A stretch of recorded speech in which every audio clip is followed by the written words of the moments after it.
जो शिवपालगंज का हमने नक्शा खींचा है, आप सोच रहे होंगे कि ऐसी जगह पे कोई जाना क्यों पसंद करे, लेकिन हाज़रीन एक और अरबी कहावत है, लिकुल्लि शैइन जमाल वलाकिन ला यराहुल जमील।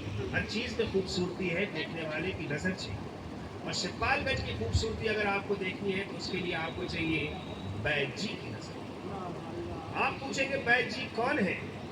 मैं कहूँगा कि बैद जी शिवपालगंज में चलने वाले वाहिद छंगामल इंटरमीडिएट कॉलेज की प्रबंध समिति के मैनेजर हैं। बैद जी शिवपालगंज की चलने वाली वाहिद कोऑपरेटिव जो यूनियन है, सोसाइटी है, उसके सेक्रेटरी है। शिवपालगंज में घटने वाली हर छोटी बड़ी घटना के सर्वे सर्वा है।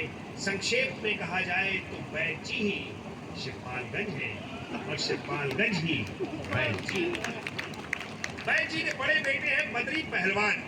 हाज़रीन आप जानते हैं कि ये फारसी लफ्ज़ पहलवान जिस आदमी के साथ जुड़ जाता है उस आदमी की शक्ल, अकल, चाल, चरित्र सब और सब पहलवान होने में सिमट जाता है। तो बदरी पहलवान पहलवान थे और मात्र पहलवान। बैद जी के छोटे बेटे रुक्मन बाबू थे, स्टूडेंट थे, आशिक मिजाज थे, रोमानवी आदमी थे, स्टूडेंट लीडर थे। जब बैद जी को ज़रूरत पड़ती थी तो स्टूडेंट्स में बगावत करवा देते थे और जब ज़रूरत पड़ती थी तो बगावत को कुचलवा देते थे। बैद जी के बैठक के अभिन्न अंग हैं श्री शनिचर जी। भांग घोटते हैं, उनकी हाँ में हाँ मिलाते हैं, ना में ना मिलाते हैं।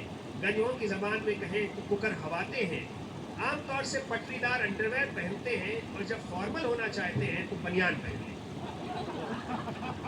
गांव में और भी किरदार हैं, दरोगा जी हैं, छोटे पहलवान हैं, कुशेहर प्रसाद है, लंगड़ प्रसाद है, गयादीप जी हैं, ठाकुर दूरबीन सिंह है, ठाकुर बख्तावर सिंह है और last but not the least Sushri Bela ji हैं, जिनसे हम धीरे धीरे आपका ताल्लुक कराएंगे।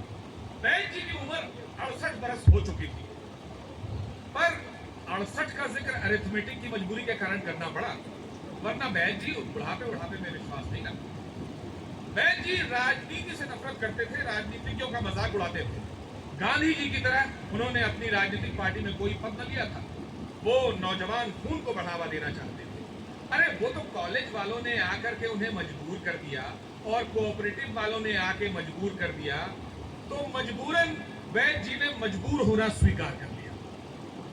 बैद जी का एक पेशा जैसा उनके नाम से जाहिर है वैद्यक भी है। इस पेशे में दो नुस्खे उन्हें खास तौर से पसंद थे। एक तो ये फायदा ना हो तो दाम वापस और दूसरा गरीबों का मुफ्त इलाज। इस नुस्खे से गरीबों को भले फायदा हुआ हो ना हुआ हो, बैद जी को फायदे की कमी नहीं। रोगों के बारे में बैद जी की एक थ्योरी थी, प्रायः सभी रोग ब्रह्मचर्य के विनाश से पैदा होते। कॉलेज के लड़कों का तेजहीन और मलियन चेहरा देखकर वो अक्सर इस थ्योरी की बात करने लगते। अगर कोई मंचरा उन्हें ये समझाने लगता कि देखिए लड़कों की सेहत और तंदुरुस्ती तो खुराक की कमी और गरीबी की वजह से बिगड़ी हुई है, तो बैद जी ये समझते कि ये आदमी घुमा फिराकर ब्रह्मचर्य के महत्व को अस्वीकार कर रहा है और चूंकि ब्रह्मचर्य के महत्व को अस्वीकार करने वाला बच्चलन होता है, इसलिए गरीबी और भुखमरी की बात करने वाला भी बच्चलन कहलाएगा। तो वाकया ये है कि 9वें दर्जे में जब मुझे अंग्रेजी में 100 में से 91 नंबर आए और हिसाब में 100 में से मात्र 15 नंबर आए, तो मैंने